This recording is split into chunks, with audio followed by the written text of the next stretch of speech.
আসসালামু আলাইকুম দর্শক, দেখতে পাচ্ছেন আমি একটু ভিন্নভাবে আজকে এসেছি। এটা হচ্ছে যে একটা আগাছার জমিতে এসেছি, না পেঁপের জমিতে এসেছি। আমরা একটা পেঁপের জমিতে এসেছি। দেখতে পাচ্ছেন পেঁপে, এইটা হচ্ছে অনাবাদি জমিতে কিভাবে পেঁপে চাষ করা যায়, কিভাবে অনাবাদি জমিতে পেঁপে হবে এবং রোগ সহনশীল ভ্যারাইটি কোনটা হবে, এই ছোট্ট মেসেজটা দেওয়ার জন্য আমি আপনার সামনে এসেছি। গ্রিন অন সিডের নিজস্ব প্রজেক্ট R&D প্রজেক্ট। এখানে আমরা যেটা করেছি, অনাবাদি জমিতে পেঁপে চাষ করেছি। এটা আমাদের অনেক ভাইয়েরই স্বপ্ন। আমার কিছু জায়গা পড়ে আছে, আমার কিছু প্রজেক্টের ভিতরে ফাঁকা জায়গা আছে, এগুলোতে আমরা কি করব।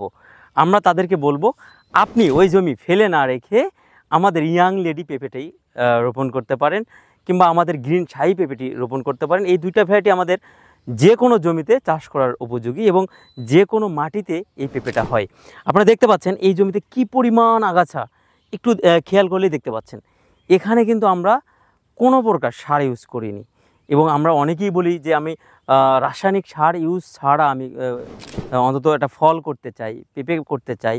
সেটা আমি বলবো অবশ্যই গ্রিন অন সিডের ইয়াং লেডি অথবা গ্রিন শাহী, এই দুটা পেঁপে করবেন। আমরা কিন্তু এখানে মূলত ইয়াং লেডিটাই লাগাইছি অনাবাদি জমিতে।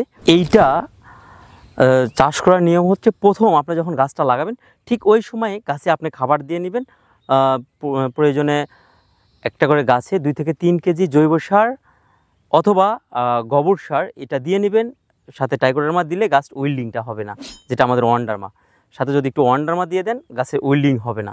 এটা দেওয়ার পর আপনি গাছটা লাগাবেন। আর প্রথমে খেয়াল রাখবেন, প্রথম 15 থেকে 20 দিন এই গাছটার একটু পরিচর্যা করবেন। গাছটা গোড়াটা শুকিয়ে গেল কি না, পানি বেঁধে থাকলো কি না, এই ধরনের যেই পরিচর্যাগুলো আছে এগুলো কয়েকদিন করবেন। তারপর ফিসাবিলিল্লাহ আল্লাহর রাস্তায় ছাড়া দিবেন।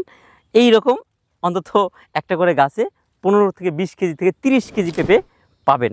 অনাবাদি জমিতে সর্বোচ্চ আমরা পেঁপে পেয়েছি এইবার আমাদের যেটা কাউন্ট করেছি 43 কেজি পর্যন্ত এই অনাবাদি জমি থেকে আমরা পেঁপে পেয়েছি।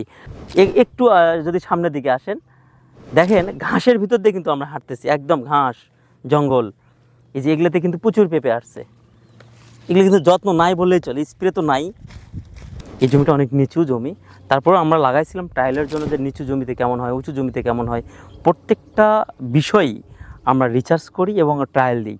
আর আপনারা জানেন গ্রিন অন সিড ট্রায়াল ছাড়া একটা সিডও মার্কেটে কিন্তু দেয় না। পরীক্ষিত বীজই আপনার হাতে উঠাই দিচ্ছে। ধন্যবাদ, সবাই ভালো থাকবেন, গ্রিন অনের সাথেই থাকবেন। আল্লাহ হাফেজ।